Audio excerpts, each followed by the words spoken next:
10절 마지막 문장 보시면 나를 기뻐하심이니이다. 우리 성경은 이렇게 번역했습니다. 여기서 기뻐하다로 번역된 히브리어는 문자 그대로 번역을 하면 받아들이다, 연락하다 이런 뜻입니다. 형님도 나를 받아주셨습니다. 이런 문자적으로 번역할 수 있습니다. 그럼 받아주다 이 단어가 제사용으로 쓰인다면 어떤 단어가 되겠습니까? 제사를 드리는 헌제자가 하나님 앞에 나아가서 예물을 드릴 때에 그 예물을 하나님이 받아주신다 할 때 쓰이는 단어가 바로 이 단어입니다. 아까 여러분, 야곱은 에서에게 예물을 바칠 때 마치 무엇을 바치듯이 준비했다고 했습니까? 민화, 예물, 그것은 하나님께 제사 예물을 바치는 마음으로 바쳤다, 선물을 바쳤다고 준비했지 않습니까? 그런데 에서가 야곱을 받아준 것, 이것을 야곱은 무엇에 비유하고 있습니까? 하나님이 헌제자 예물을 바치러 온 사람을 그 예물을 받아준 것에 비유하고 있는 거예요. 시종일관 야곱은 지금 에서와 자기가 만나는 이 사건의, 이 재회의 사건을 시종일관 어떤 마음으로 비유하고 있습니까? 하나님 앞에 나아가서 예배 드리는 자의 마음, 그 상황에 계속 비유를 하고 있는 겁니다. 야곱의 심정이 지금 그렇다는 거예요. 우리는 야곱의 진심을 이제 충분히 이해할 수 있겠습니다. 야곱은 20년 전과는 다르게 형 에서를 진심으로 형으로, 단지 형이 아니라 그 더 높이 어떻게? 나의 주로, 주님으로 지금 에서를 대접하고 있는 것입니다. 그런데 여러분, 에서와 야곱 간의 결정적인 갈등의 원인이 무엇입니까? 장자의 축복이 아닙니까? 장자의 축복을 야곱이 어떻게 한 것입니까? 간교하게 속임수로 받아간 것, 이것이 결정적인 문제잖아요. 우리는 조금 전에 야곱이 에서에게 7번 몸을 굽힌 것을 알고 있습니다. 자, 대단히 흥미로운 점을 비교해 봅시다. 이전에 창세기 27장 이삭이 에서의 가면을 쓴 야곱에게 축복한 일이 있습니다. 창세기 27장 29절 같이 한번 읽어보겠습니다. 만민이 너를 섬기고 열국이 내게 굴복하리니 내가 형들의 저가 되고 내 어머니의 아들들이 내게 굴복하며, 이렇게 예언했습니다. 여기서도 33장 3절에서 야곱이 에서에게 몸을 굽혔다로 번역된 히브리어가 그대로 사용되었습니다. 그런데 우리말로 다르게 번역이 되어서 잘 비교할 수가 없죠. 그러면 좀 찾아보면 무엇과 무엇이 비슷합니까? 33장 3절과 27장 29절 어떤 단어가 히브리어로 똑같겠습니까? 여기는 굴복하다라고 번역된 단어하고 여기는 굽히며라고 번역된 단어가 같은 단어예요. 그래서 히브리어 하바가 굴복하다, 몸을 굽히다, 절하다 이렇게 번역이 될 수 있는데, 예언할 때, 축복할 때 어떻게, 누가 누구에게? 에서가 야곱에게 굴복할 것이다, 몸을 굽히다, 절할 것이다 라고 예언했는데, 그렇게 축복했는데, 정작 만났을 때, 20년 만에 만났을 때 이 예언이 실현될 때는 누가 누구에게 절합니까? 야곱이 에서에게 7번이나 절한다는 것입니다. 그러면 다른 장면에서 에서가 야곱에게 절하는 장면이 문자로 기록된 적이 있느냐? 없습니다. 야곱은 형에게 절하면서 형을 형의 자리로 올리고 동생을 동생 자리로 돌려놓았던 것입니다. 지금까지 야곱의 언행들을 종합해 보면 야곱의 의도가 무엇인지 알 수 있습니다. 그것은 다름 아니라 형 에서 만들기입니다. 지금까지 야곱은 형 에서를 동생으로 만들고 자기는 그죠? 야곱 자신이 형으로 살아왔잖아요. 그런데 이제 에서와 제외하면서 야곱은 무엇을 한 것입니까? 형은 형의 자리로 높이고 자기는 형보다 못한 종의 자리로 내려가기로 자리를 바꾸어 놓은 거예요. 이것이 야곱의 목표였습니다. 에서 형 만들기, 이 계획은 33장 11절에서 완성됩니다. 33장 11절 말씀, 하나님이 내게 은혜를 베푸셨고 내 소유도 족하니 청하건대 내가 형님께 드리는 예물을 받으소서. 같이 한번 읽어볼까요? 하나님이 내게 은혜를 베푸셨고 내 소유도 족하오니 청하건대 내가 형님께 드리는 예물을 받으소서. 예물이 또 등장했습니다. 아니, 예물이 또 등장했으니 우리는 앞서 예물로 번역된 민하, 그 단어라 이렇게 예상이 됩니다. 그런데 히브리어로는 다릅니다. 민하가 사용된 것이 아니라 버라카라는 단어가 사용되었어요.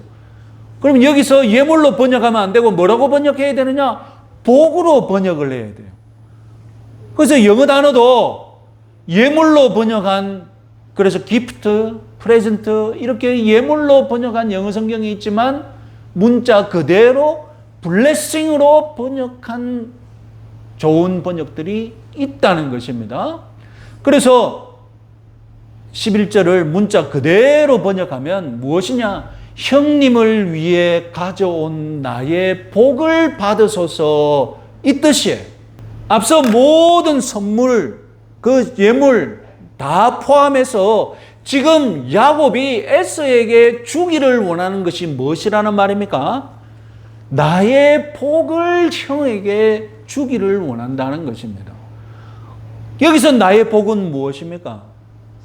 야곱이 아버지에게 받았던 복, 장자의 복, 자기가 옛날에 형에게 빼앗았던 그 복, 그 복을 형에게 돌려주기를 원한다는 거예요. 제가 32장 선물 공세에 대해서 강의하면서 에스를 위한 가축들은 무려 550마리인데 이 규모가 어느 정도인지 제가 추측했던 것 기억하십니까?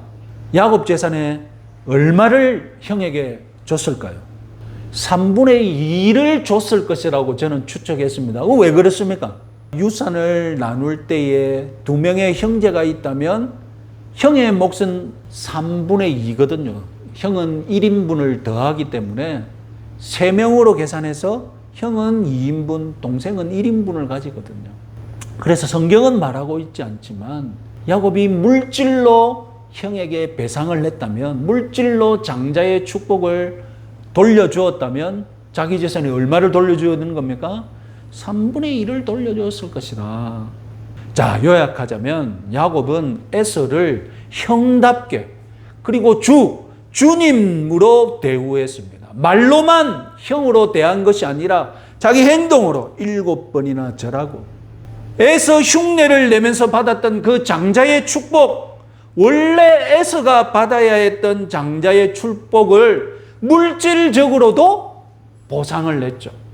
그래서 무려 자기가 가지고 있는 양 가축 중에 550마리나 에서에게 선물했습니다. 성경은 말 안 하고 있지만 그 550마리의 그 규모는 아마도 야곱의 재산 3분의 2는 되었을 것이다. 자, 지금까지 야곱의 진심을 알아보았습니다. 이뿐만이 아니라 33장에서는 에서가 이 야곱의 태도에 어떻게 반응하는지도 소개되어 있습니다. 이 부분은 시간 관계상 나중에 따로 한 번 더 말씀드릴 기회가 있습니다. 언제? 창세기 36장을 보면 에서의 족보를 정리하면서 에서의 생애를 마무리할 때가 있습니다. 그때 저는 에서의 생애도 에서의 신앙도 한번 정리할 시간을 가지려고 합니다. 그때 에서의 삶을 하면서 이 재회 장면에서 에서의 태도를 같이 말씀드리겠습니다. 자, 오늘 말씀을 한번 맺어봅시다. 오늘 본문이 우리들에게 주는 교훈은 무엇입니까? 우리는 야곱의 믿음, 야곱의 이 보상에 대해서 어떤 교훈을 가져야 하겠습니까? 오늘 본문을 한마디로 정리해 보면 에서 형 만들기 계획이었습니다. 야곱은 에서를 성공적으로 형으로 만들고 형으로 대우해주고 형으로 높였습니다. 야곱이 하나님이 야곱 자신에게 주신 복을 지금 부인하고 있느냐? 그것은 아닙니다. 하나님이 동생인 자신에게 형의 자리로 높여주신 것, 이것이 잘못되었으니 내가 바로잡아야 되겠다. 이렇게 야곱이 지금 하나님의 복을 취소하고 있는 것, 그것도 아닙니다. 야곱은 씨름을 통해서 하나님이 베델에서 언약 맺으신 것, 구약의 임마누엘 약속, 이것을 확실하게 믿게 되었습니다. 지금 하나님이 나와 함께 하신다. 나는 아브라함과 이삭과 하나님이 맺으신 그 언약의 자손인 것을 누구보다도 야곱은 이제 확신하고 있습니다. 제가 씨름의 의미를 뭐라고 말씀드렸습니까? 스승과 제자의 마지막 대련 같다라고 말씀드린 거 기억나시죠?